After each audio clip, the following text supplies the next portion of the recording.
Hello बच्चे, welcome to Physics Wallah. So question is all the block shown in figure are at rest, the pulley is smooth and strings are light, frictional force of 10 newton acts between A and B, block A is about to slide, the normal reaction and friction force exerted by the ground on the block B is। तो कैसे करोगे इस question को? ध्यान से free body diagram बनाते हैं पहले। तो देखो, जब फ्री बॉडी डायग्राम बनेगा, ठीक है, तो यहाँ पे देखो क्या क्या फोर्सेस लग रही हैं। एक तो लग रही है आपकी यहाँ पे, ठीक है, यहाँ पे लग रही है फ्रिक्शन 10 न्यूटन, और यहाँ पे लग रही है टेंशन। अच्छी बात है। यहाँ भी लग रही है टेंशन ये पुली पे, और यहाँ लग रही है, यहाँ भी लग रही है टेंशन, और ये बैलेंस कर रही है, दैट इज सी ब्लॉक को। ठीक है। अब बच्चे, अगर आप ए की बात करते हो, ठीक है, अगर आप ए की बात कर रहे हो, ए ब्लॉक की, तो यहाँ पे क्या है? देखो ध्यान से देखो, फोर्सेस बैलेंस हो रही रेस्ट पे। तो म्यू एन वन जो है that is equal to 10। Mu n one 10 के इक्वल है ना। म्यू एन वन जो है बच्चे आपका, mu n one that is equal to 10। आपको यहाँ पे भी नॉर्मल जो है फाइंड आउट करना है। म्यू एन वन जो है दैट इज इक्वल टू 10। और अगर आप एन टू की बात करते हो, एन टू की बात, एक तो इसका वेट कितना है, ये 5 kg का, 15 न्यूटन नीचे भी लग रहा है। तो बच्चे नॉर्मल की बात करें तो एन टू कितना होगा? 50। ठीक है, प्लस ऊपर से नॉर्मल लग रहा है इसकी वजह से, प्लस एन वन, ठीक है, प्लस एन वन। और नीचे की तरफ देखो, यहाँ पे ये पुली जुड़ा हुआ है ना इससे, तो टेंशन नीचे भी तो लग रही है, ये प्लस टी।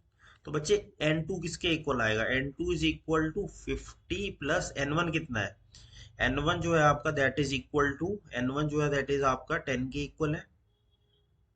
ठीक है, n one is equal to 50 plus n one. N one जो है आपका दैट इज, एन वन जो है बच्चे दैट इज आपको 50। कैसे पता करोगे? देखो, म्यू एन वन 10 था, म्यू किसके इक्वल है? 0.2। तो यहाँ से 0.2 इंटू एन वन इज 10, तो एन वन आपका 50 आ गया। अब यहाँ पे वैल्यू डाल दो, 50 प्लस टेंशन कितनी है? 10। तो एन टू आपका 110 आ गया। तो कौन सा ऑप्शन करेक्ट है? ये यही तो बोल रहा है, normal reaction between ground and block B is 110। तो यानी कि ऑप्शन नंबर वन करेक्ट है। नेक्स्ट वो बोल रहा है friction force exerted by ground on the block B is zero. तो कैसे पता करोगे फ्रिक्शन जीरो है या नहीं? तो उसके लिए आपको क्या करना पड़ेगा? Normal reaction exerted by ground on block भी 110 है। तो नेट फोर्स जो है, अब देखो, ब्लॉक को पुल कितनी फोर्स कर रही है, ध्यान से देखो।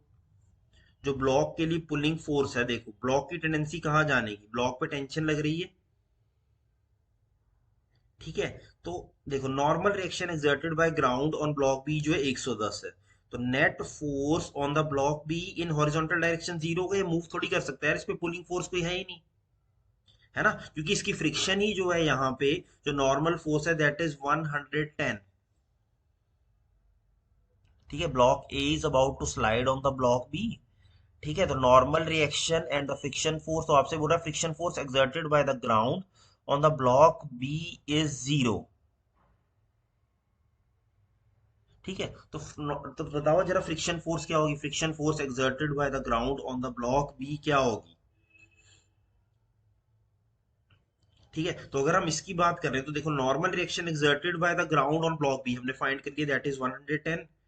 ठीक है, तो अगर आप इसका फ्री बॉडी डायग्राम बनाओ, देखो यहाँ पे ध्यान से, तो इस पे जो है 10 न्यूटन इधर लग रहा है, और नॉर्मल जो है that is acting in this direction.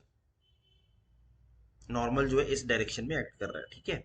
तो जब आप फ्रिक्शन की बात कर रहे हो, यहाँ पे ध्यान से देखना, जब आप फ्रिक्शन की बात कर रहे हो, तो देखो क्या होगा यहाँ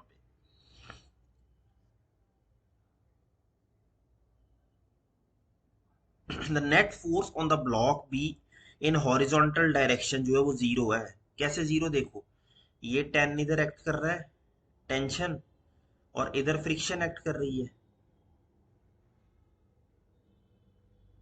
ठीक है, ध्यान से देखो, और 10 न्यूटन यहाँ भी तो एक्ट कर रहा है, फ्रिक्शन इस पे लग रही है, इस पे भी तो लग रही है। तो तुम जब लिखोगे, तो फ्रिक्शन प्लस, देखो ये 10 था, ये टेंशन एक्ट कर रही है, ठीक है, यहाँ पे जो है इसकी वजह से 10 न्यूटन एक्ट कर रहा है, तो तुम लिखोगे F plus 10 minus 10 is zero. तो यहाँ से फ्रिक्शन क्या आ रही है बच्चे? That is coming out equal to zero. Option number fourth, यहाँ पे फर्स्ट और फोर्थ जो है that are the correct choices. पता कैसे करना है आपको, देखो फ्रिक्शन का सिंपल सा फंडा है ना यार। देखो जब तुम फ्री बॉडी डायग्राम बना रहे हो इसका ब्लॉक का, मैं दोबारा बना के दिखा देता हूँ आपको ताकि आपको कंफ्यूजन ना रहे। ये फ्री बॉडी डायग्राम बना रहे हो आप, ठीक है, तो 10 न्यूटन यहाँ लग रहा है क्योंकि फ्रिक्शन दूसरे वाले पे लग रही है, इस पे भी लगेगी। और फ्रिक्शन जो है इस डायरेक्शन में लग रही है, ठीक है। और 10 न्यूटन जो है इस डायरेक्शन में लग रहा है। अब ये देखो ये 10 और ये 10 एक दूसरे को कैंसिल कर रहे हैं, तो फ्रिक्शन चाहे इधर मान लो, फर्क नहीं पड़ता, डायरेक्शन कोई भी ले लो। बट जो नेट फोर्स आ रही है देखो फ्रिक्शन को बैलेंस करके, नेट फोर्स फ्रिक्शन 0 आ रही है। ये 10 - 10 उस पर कोई हॉरिजॉन्टल फोर्स ही नहीं है। ब्लॉक बच्चे बी पे कोई नेट हॉरिजॉन्टल फोर्स की बात करें दैट इज 0, तो अगर फोर्स नहीं होगा तो फ्रिक्शन कहां से होगा। फर्स्ट और fourth are the correct choices.